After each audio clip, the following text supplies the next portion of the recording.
கீழ்பெண்ணாத்தூர் தொகுதி திமுக வேட்பாளர் கு பிச்சாண்டி துரிஞ்சாபுரம் ஒன்றியத்தில் வீதி வீதியாக சென்று பொதுமக்களிடையே உதயசூரியன் சின்னத்திற்கு வாக்கு சேகரித்தார்.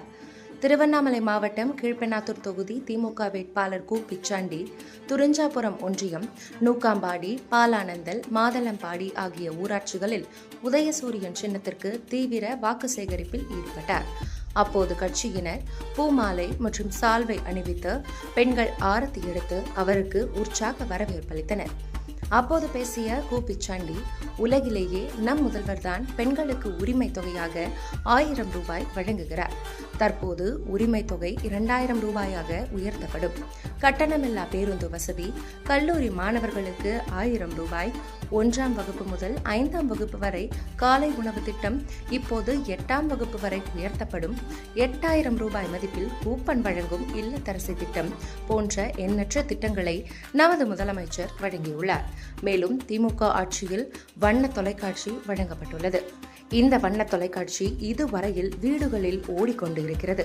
ஆனால் அதிமுக ஆட்சியில் மிக்சி, கிரைண்டர் வழங்கினார்கள். அவைகள் காயலாங்கடைக்கு சென்றுள்ளதாக கூறினார்.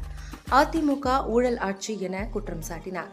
இதனை எண்ணி பார்த்து உதயசூரியன் சின்னத்திற்கு வாக்களிக்க வேண்டும் எனவும் கேட்டுக்கொண்டார்.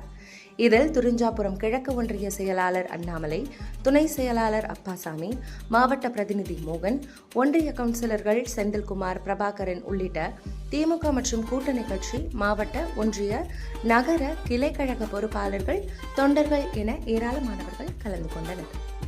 முதலமைச்சர் அவர்கள் நாங்கள் ஆட்சிக்கு வந்தோம்னா மகளிர் உரிமை தொகை தருவோம்னு சொன்னோம்.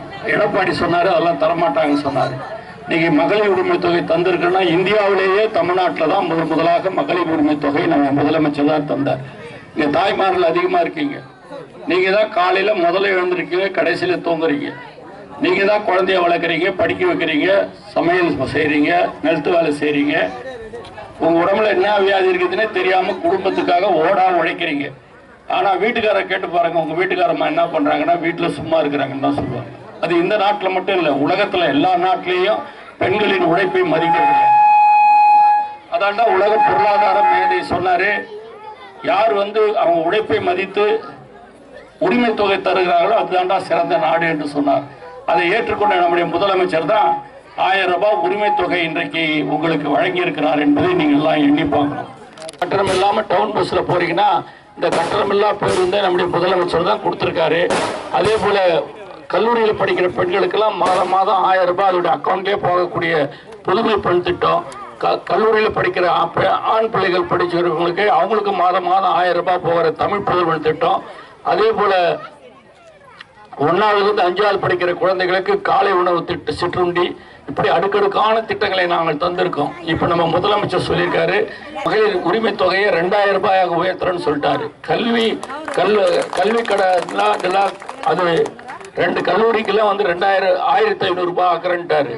அதே போல 5ஆவதுலேருந்து 8ஆவது வரைக்கும் காலை சிற்றுண்டி வழங்குன்னு சொல்லிட்டாரு.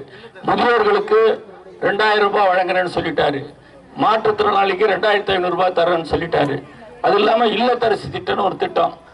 அந்த இல்லத்தரசி திட்டத்துல 8000 ரூபாய்க்கு கூப்பன் நாங்க வெற்றி பெற்ற உங்க வீடு தேடி நாங்க கொடுத்துருவோம் அந்த கூப்பன். அந்த கூப்பனை எடுத்துட்டு போய் நீங்க எந்த கடையில நீங்க எந்த பொருளை வேணா விரும்புற பொருளை வாங்கலாம் அப்படின்னு 8000 ரூபாய்க்கு இன்றைக்கு இந்த கூப்பன் கொடுக்கிற திட்டம் அது இல்லத்தரசி திட்டம். ஏன்னா உங்களுக்கு தெரியும், நம்ம தலைவர் கலைஞர் ஆட்சியில தான் நாங்க வண்ண தொலைக்காட்சி பெட்டி கொடுத்தோம். அந்த வண்ண தொலைக்காட்சி பெட்டிலாம் இப்போ கூட நீங்க 20 வருஷம் ஆச்சு. ஆனா நீங்க எல்லாம் சீரியல் பாக்குறீங்கன்னா அது நல்லா ஓடிக்குது நாங்க கொடுத்தது. ஆனா அதிமுக ஆட்சியில மிக்சி, கிரைண்டர், ஃபேன் கொடுத்தோம். எல்லாம் காயலாங்கடைக்கு போகிறத தவிர ஒன்னாவது ஓடிச்சா? அவ்வளோ ஊழல் பண்ணியிருக்காங்க. அதனால்தான் அதுல அமைச்சர் ஜெயிலுக்கு போனாங்க. சசிகலா 4 வருஷம் ஜெயிலுக்கு போனாங்கன்னா அப்படி ஊழல் கட்சி அதிமுக. சோனியா காந்தி தலைமையில் பிரதமர் மன்மோகன் சிங் தலைவர் கலைஞர் இருக்கும்போது தான் இந்த 100 நாள் வேலை திட்டமே நாங்கள் கொண்டு வந்தோம் ஏழை எளிய மக்களுக்காக. ஆனா அந்த 100 நாள் வேலை திட்டத்துடைய பணத்தை குறைச்சிட்டான். அதாவது நம்ம முதலமைச்சர் சொல்லிட்டாரு, நீ பணம் கொடுக்கலையோ நாங்க இந்த 100 நாள் வேலை திட்டத்தை எங்க நிதியிலே செய்வோம் என்று நம்ம முதலமைச்சர் சொல்லிட்டாருன்னா அந்த ஏழை எளிய மக்கள் நீங்கள் இதை எண்ணி பார்க்கணும். தளபதி ஸ்டாலின் ஆட்சி வந்தாதான் 100 நாள் வேலை உங்களுக்கு சரியாக கிடைக்கும் என்பதை எண்ணி பார்க்கணும்.